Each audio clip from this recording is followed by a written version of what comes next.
नमस्कार दोस्तों, आप देख रहे हैं एसआर न्यूज और मैं हूं संगीता। दोस्तों, पश्चिम बंगाल में विधानसभा का चुनाव काफी नजदीक आ रहा है। अब इसी बीच सभी पार्टियां चुनाव प्रचार में लगी हुई हैं। एक तरफ भारतीय जनता पार्टी जहां पूरी तरीके से पश्चिम बंगाल में इस बार सत्ता में आने की कोशिश कर रही है, टीएमसी जो है वह दूसरी तरफ भारतीय जनता पार्टी को करारा जवाब देने के लिए एक के बाद एक भारतीय जनता पार्टी के ऊपर निशाना साध रही है। आपको बता दें कि पश्चिम बंगाल की मुख्यमंत्री सीएम ममता बनर्जी जो है, कुछ दिन पहले पश्चिम बंगाल में जो आईपैक के दफ्तर पर ईडी ने रेड डाला था, उसको लेकर ममता बनर्जी जो है उसको एक राजनीतिक मुद्दा बनाकर भारतीय जनता पार्टी को घेरने की पूरी कोशिश करती हैं। उसके बाद एसआईआर को लेकर ममता बनर्जी पहुंच जाती हैं सुप्रीम कोर्ट। देखा यह जा रहा था कि पश्चिम बंगाल में जो आईपैक के दफ्तर पर ईडी ने छापेमारी की थी, उसको लेकर ममता बनर्जी उसको एक मुद्दा बना लेती हैं और उससे आने वाले विधानसभा के चुनाव में उसे राजनीतिक मुद्दा के तौर पर वह पेश करना चाहती थी।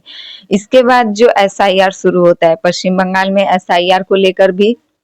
उस पर रोक लगाने के लिए मुख्यमंत्री ममता बनर्जी जो है वह सुप्रीम कोर्ट तक भी पहुंच जाती, यानी इन सभी मुद्दों को वह राजनीतिक मुद्दा बनाना चाहती, जो कि उनको आने वाले विधानसभा के चुनाव में भारतीय जनता पार्टी पर निशाना साधने के लिए उनकी यह चुनावी प्रक्रिया जो वह पूरी तरीके से तैयार हो जाए। एक प्रकार से कह सकते हैं कि आने वाले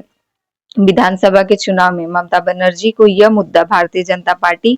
पर निशाना साधने के लिए और उसको सत्ता में न आने देने के लिए भी एक मुद्दा बन जाए। इसी प्रकार से जो विपक्ष है यानी कि भारतीय जनता पार्टी, वह भी पश्चिम बंगाल में पूरी तरीके से सत्ता में आने की लगातार कोशिश कर रहा है। वह भी सीएम ममता बनर्जी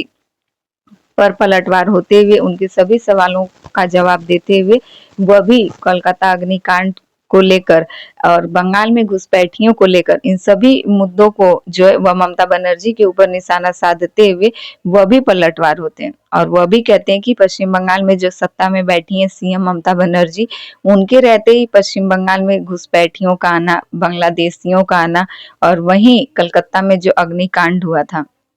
इन सभी को लेकर भारतीय जनता पार्टी भी मुद्दा तैयार कर रही है ताकि आने वाले विधानसभा के चुनाव में वह पश्चिम बंगाल से टीएमसी का सफाया कर सके। अब टीएमसी और भारतीय जनता पार्टी यह अभी चुनाव से पहले ही आपस में आमने सामने हो रहे हैं, एक दूसरे के ऊपर आरोप प्रत्यारोप लगा रहे हैं, जिसके बाद से पश्चिम बंगाल से एक और खबर निकलकर सामने आ रही है कि कोलकाता हाईकोर्ट ने विधानसभा नेता प्रतिपक्ष शुभेंदु अधिकारी के साथ हुए दुर्व्यवहार और उत्पीड़न के मामले में पुलिस को बड़ा आदेश देते हुए यह स्पष्ट निर्देश दिया है कि अदालत ने यह कहा कि 24 फरवरी को मुख्य निर्वाचन अधिकारी सीईओ कार्यालय के सामने जो घटना हुई उससे जुड़ी पूरी तथ्यात्मक रिपोर्ट पुलिस को जो है वह अदालत में दाखिल करनी होगी। इसके साथ ही यह भी बताना होगा कि जिन लोगों पर शुभेंदु अधिकारी के साथ दुर्व्यवहार करने का आरोप है, उनके खिलाफ अब तक क्या क्या कानूनी कार्रवाई की गई है। वहीं शुभेंदु अधिकारी की तरफ से हाईकोर्ट जो पहुंचे थे वकील, उन्होंने अदालत के सामने यह भी पेश किया कि आखिरकार किस आधार पर ईसीओ कार्यालय के मुख्य गेट को बंद करके वहीं प्रदर्शन करने की अनुमति दी गई और वहीं इस तरह की अनुमति देने पर सुरक्षा व्यवस्था पर सीधे कई सारे सवाल खड़े हो रहे हैं। इतने बड़े संवैधानिक पद पर बैठे व्यक्ति के लिए यह गंभीर खतरे का कारण बन सकता है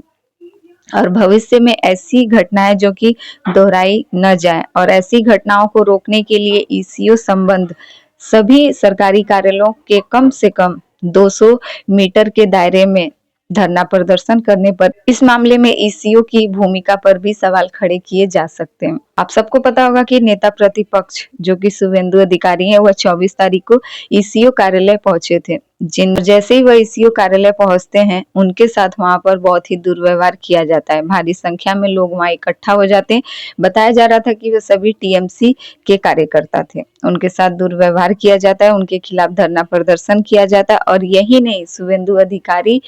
के ऊपर जो है वह जूता चप्पल तक फेंके जाते हैं। उनके खिलाफ नारेबाजी की जाती है, गो बैक का नारा भी दिया जाता है। शुभेंदु अधिकारी भी मीडिया से बातचीत के दौरान यह कहते हैं कि वहां पर पुलिस की तैनाती भी थी, लेकिन पुलिस की तैनाती के बावजूद भी सभी लोग धरना प्रदर्शन कर रहे थे, उनके खिलाफ नारेबाजी कर रहे थे और उनके साथ दुर्व्यवहार करते हैं, उनके ऊपर जूता चप्पल तक फेंकते हैं, लेकिन पुलिस जो है वह पूरे मामले को शांत नहीं करवा पाती है। इसी सब सिलसिले में शुभेंदु अधिकारी जो है वो अपने ऊपर हुए इस धरना प्रदर्शन और इस उत्पीड़न को लेकर वह पहुंच जाते हैं कोलकाता हाईकोर्ट। अब कोलकाता हाईकोर्ट में शुक्रवार को कई घंटों तक इस बात को लेकर बहस चलती है। एक तरफ शुभेंदु अधिकारी के वकील, दूसरी तरफ जो है वह सत्ता के वकील, दोनों के बीच आपस में कई घंटों तक बहस होती है और इन सभी के बाद से शुभेंदु अधिकारी की तरफ से जो वकील थे वह इन सभी की मांग करते हैं कि आखिरकार इतने बड़े संवैधानिक पद पर बैठे व्यक्ति के साथ उनकी सुरक्षा पर यह सवाल खड़ा हो रहा है कि उनके साथ ऐसा दुर्व्यवहार किया गया। दूसरी तरफ से वकील का यह कहना है कि पुलिस जो है इन सभी मामले में कार्रवाई कर रही है। अदालत ने शुभेंदु अधिकारी के साथ हुए